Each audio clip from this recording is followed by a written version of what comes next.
ಕನ್ನಡ ಭಾಷೆ ಬಗ್ಗೆ ನಟ ಕಮಲ್ ಹಾಸನ್ ವಿವಾದಾತ್ಮಕ ಹೇಳಿಕೆಯನ್ನು ಕೊಟ್ಟಿರ್ತಕ್ಕಂಥದ್ದು. ತಮಿಳಿನಿಂದಲೇ ಕನ್ನಡ ಹುಟ್ಟಿದ್ದು ಅಂತ ಕಮಲ್ ಹಾಸನ್ ನಿನ್ನೆ ಕಾರ್ಯಕ್ರಮದಲ್ಲಿ ಹೇಳಿರೋದು. ತಕ್ಷಣವೇ ನಟ ಕಮಲ್ ಹಾಸನ್ ಕ್ಷಮೆ ಕೇಳುವಂತೆ ಕರ್ನಾಟಕ ರಕ್ಷಣಾ ವೇದಿಕೆ ಪಟ್ಟು ಹಿಡಿದಿದೆ.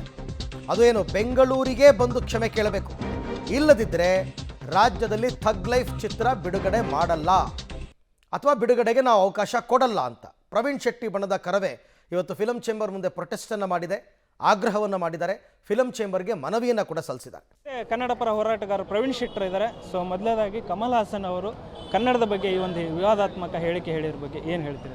ಅವ್ರನ್ನ ಈ ಕೂಡಲೇ ಥಗ್ ಲೈಫ್ ಚಿತ್ರಕ್ಕೆ ಕರ್ನಾಟಕದಲ್ಲಿ ಅವಕಾಶವನ್ನು ಕೊಡಬಾರ್ದು, ಅವರು ಬೇಸರದಾಗಿ ಕ್ಷಮೆಯನ್ನು ಕೇಳಬೇಕನ್ನೋ ಒತ್ತಾಯವನ್ನು ಮಾಡ್ತಾ ಇದ್ದೀನಿ. ಸರ್, ಈಗ ಮನವಿಯನ್ನು ಸಲ್ಲಿಸಿದ್ರೆ ಫಿಲಂ ಚೇಂಬರ್ಗೆ ಅವರ ಸಿನಿಮಾಗಳ ರಿಲೀಸ್ ಆಗಬಾರ್ದು ಅಂತ ಹೇಳಿದ್ರೆ, ಸೊ ಅವರು ಬಹಿರಂಗವಾಗಿ ಕ್ಷಮೆ ಕೇಳದೇ ಇದ್ರೆ ಏನು ಮಾಡ್ತೀರಿ? ಯಾವುದೇ ಸಂದರ್ಭದಲ್ಲೂ ಸಹ ಕರ್ನಾಟಕದಲ್ಲಿ ಚಿತ್ರ ಬಿಡುಗಡೆ ಆಗಲಿಕ್ಕೆ ಅವಕಾಶ ಕೊಡಲ್ಲ. ಸರ್ಕಾರ ಮಧ್ಯಪ್ರವೇಶ ಮಾಡಬೇಕು. ಅದರಿಂದ ಅನಾಹುತವಾದರೆ ಸರ್ಕಾರ ಮತ್ತು ಕಮಲ್ ಹಾಸನ್ ಕಾರಣರಾಗ್ತಾರೆ. ಈ ಕೂಡಲೇ ಕರ್ನಾಟಕದಲ್ಲಿ ಅನೇಕ ಕನ್ನಡ ಸಿನಿಮಾಗಳನ್ನು ಮಾಡಿ ತಮಿಳಲ್ಲಿ ಸೋತಾವಾಗ ಇಲ್ಲಿ ಗೆಲ್ಲಿಸಿದಂಥವ್ರು ಕನ್ನಡಿಗರು.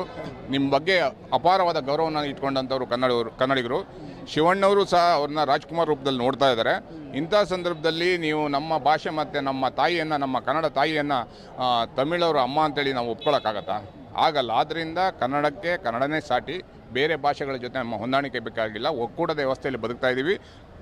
ಕನ್ನಡಿಗರಿಗೆ ಗೌರವ ಕೊಟ್ಟು ಇಲ್ಲಿ ಬನ್ನಿ. ಇಲ್ಲಿ ಹಣ ಮಾಡಿಕೊಂಡು, ಸಂಪಾದನೆ ಮಾಡಿಕೊಂಡು, ರಾಜಕೀಯ ಮಾಡಿಕೊಂಡು ನಿಮ್ಮ ಜೀವನವನ್ನು ಇಲ್ಲಿ ಮಾಡಬೇಡಿ ಅನ್ನೋ ಒತ್ತಾಯವನ್ನು ಮಾಡ್ತಾ ಇದ್ದೀನಿ. ಸರ್, ಪದೇ ಪದೇ ಕನ್ನಡದ ವಿಚಾರದಲ್ಲಿ ಈ ಹಿಂದೆ ಸೋನು ನಿಗಮ್ ಅವರಾಗಲಿ, ಈಗ ಕಮಲ್ ಹಾಸನ್ ಅವರು ಯಾಕೆ ಸರ್ ಪದೇ ಪದೇ ಕನ್ನಡದ ಮೇಲೆ ಇಷ್ಟೊಂದು? ನಮ್ಮ ರಾಜ್ಯಕ್ಕೆ ಬರಬೇಕಾದ್ರೆ ಮುಕ್ತ ಅವಕಾಶವನ್ನು ಕೊಟ್ಟಿದ್ದೀವಿ. ಎಲ್ಲ ಥಿಯೇಟ್ರ್ಗಳಲ್ಲೂ ಕನ್ನಡ ಸಿನಿಮಾ ಎತ್ತಂಗಡಿ ಮಾಡಿ ಅವ್ರು ಸಿನಿಮಾ ಹಾಕೋಬೋದು, ಲೂಟಿ ಮಾಡ್ಬೋದು, ಕನ್ನಡಿಗರ ಬಗ್ಗೆ ಮಾತಾಡ್ಬೋದು.